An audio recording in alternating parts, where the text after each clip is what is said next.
Hey everybody, it is Nick and Julia from the Trip in Brahini. Say hi, Nick. Hello. We are going on our first overnight backpacking trip. I'm part of the North Country Trail, and we will be spending the night right near the Au Sable Lighthouse here in the upper peninsula of Michigan along Lake Superior. That's the right lake, right? Yes. Okay, we've seen a lot. All right, hope you guys will follow along. See you soon. So we have 1.8 miles to hike into our campsite for the night.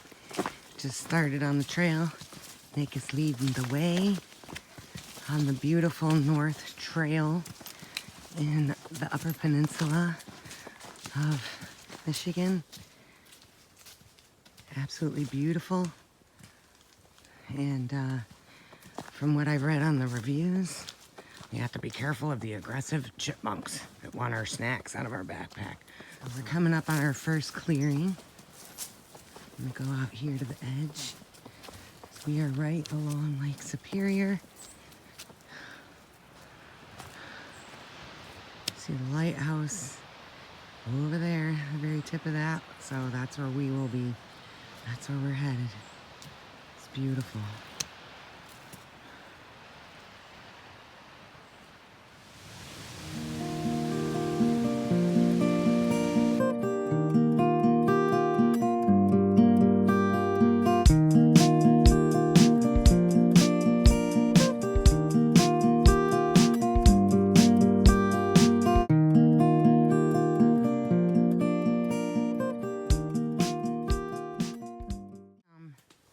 Okay, thanks for the warning. Don't fall. I'm gonna fall. It's a little steep right there. That will be a good video. So we're almost to our campsite, about a third of a mile away.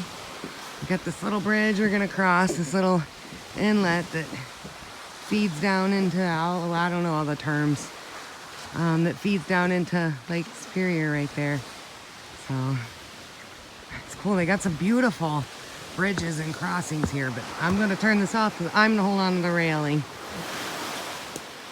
So we made our turn and we were out on the little peninsula, not far. I think we're about a tenth of a mile from our campsite or so. And the lighthouse is 2/10 of a mile, but this is a beautiful trail. I'm actually surprised that we were able to get a campsite. A lot of them were full, but holy mackerel, look at that. So if you step a little bit wrong going down that, you're going to there, that's gonna be a bad day. But yeah, this is beautiful. Kind of going down here, and as you see, like a lot of the beach for Lake Superior is like right there. And then there's a lot of bridges that we've walked across. So this is just gonna go right along the lake. Now that I got over that little hole, so this is the bridge. I mean, this hike is beautiful. It's only 1.8 miles from the log slide to the campground. 2 miles from the log slide to the, but I mean, literally we're just on a bridge, like right along the cliff edge of the lake. I mean, this is just gorgeous to do. Like I said, it's 1.8 miles to the Au Sable East campgrounds, and there are 6 camping sites. I mean, look at that, those trees, as you can see right through the root structures. There's only 6 campsites. There's a group site. You do need backcountry permit, so down in the parts of the video, I will put where you get that. You do need to have it printed out. It could be a $5,000 fine if you don't have it printed. I was able to go to a drugstore and print mine, but I'm gonna cut it short for a minute because like I'm going along that edge and then that dirt edge and then that.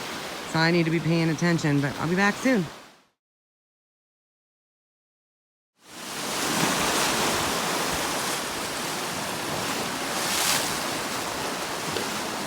Sand dunes over there. Just came out. Au Sable. I don't know if I'm saying it right. It's Au Sable Lighthouse. So we're gonna walk up here and check this out. It's a great, great hike. It's one of the best you've ever had.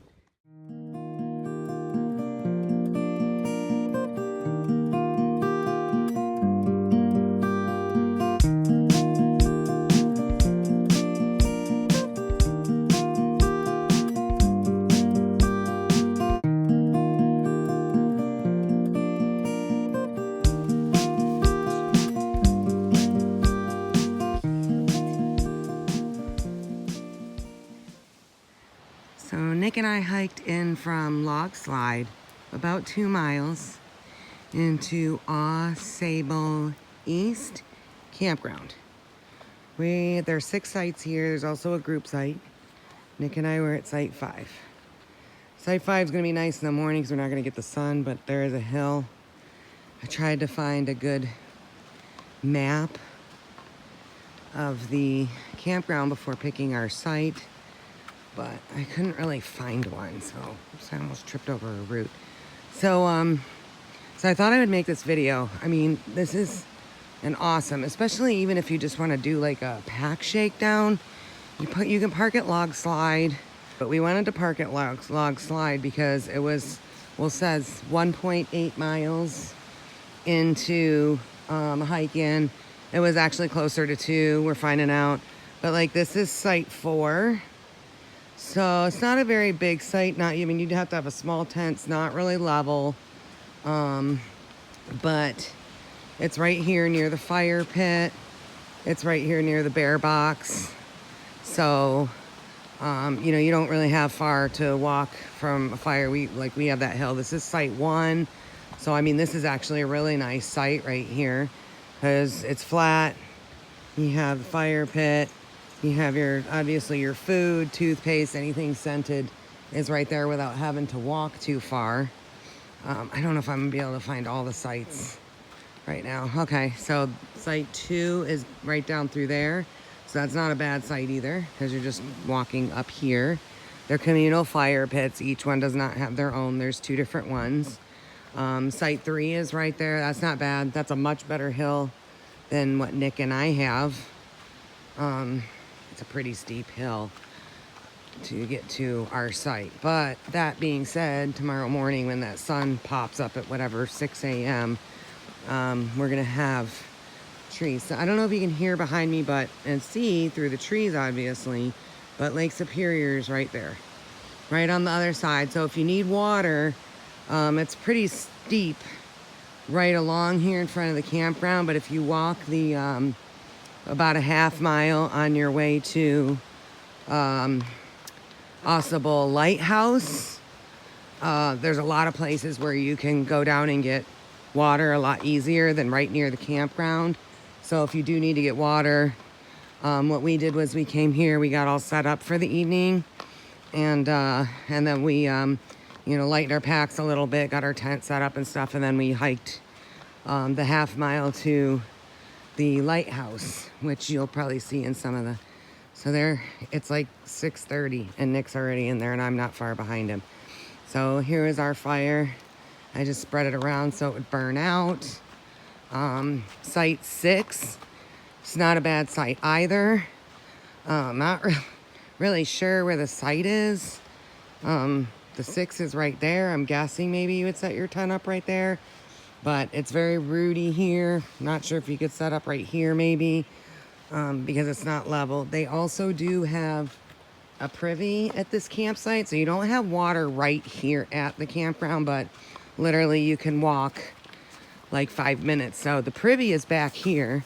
It's quite a ways because the group site is back this way. So I think that they kind of put the privy so it's kind of in between. I mean, I'm going to tell you right now, if I get a pee, there's nobody else here but Nick and I. I'm not going to walk all the way down here, especially at night or possibly even during the day to pee. That's for sure. I'll just go outside my campsite. So, but that's your privy. So it's not even in a building. I mean, you're just sitting there taking a poo, but that's your poo view. So that's not terribly horrible. And this is actually beautiful. So I wanted to do a video and kind of show you the campground a little bit, just in case somebody else out there, you know, was going to stop here and wasn't sure, because it just seems like this one's a little bit of a diamond in the rough. And I haven't stayed at other ones, so I don't really have anything to compare it to. But not all of them have Privy, so the fact that it does have a Privy and you don't have to dig a cat hole is nice. And there's 2 big communal fire pits, and you have a bear box, so you don't have to hang your food. So you don't have to bring your bear hang stuff with you. You can lock it up in there. And if it was me and I was coming back here again, based on the sites that I'm seeing, site 1 is super nice. Obviously, if it's busy and people are around the fire, they're all going to be right there, but you can always see which sites are available. But site 1, site 2 is going to be nice and private. Site 3 is huge. So if you have more than one tent, that's great. You know, when you get in places where if you have a lot of tree cover, before you choose your place for your tent, you know, double check for your widowmakers. Nick's trying to scare me. He's banging on the tent. You know, because there's quite a few trees that were leaning. So, you know, we had to be careful. You can see one is leaning right there. And then there's one behind our tent that's already fallen. And so you just need to make sure. There's one leaning over here, farther away from our tent. I mean, that's broke off at the top, so if that falls, it's not even. But you also want to make sure that you pick something so that, you know, even though the weather's going to be nice, that it just doesn't give way and fall on you in the middle of the night. So we have 2 bars of LTE here. Do this, I am going to put this up on YouTube, just so if anybody else is hiking the North Trail up here in the upper peninsula, near Munising, you know, this is, to me, this is super nice. Just site 5, not so great. So, all right, talk to you guys later.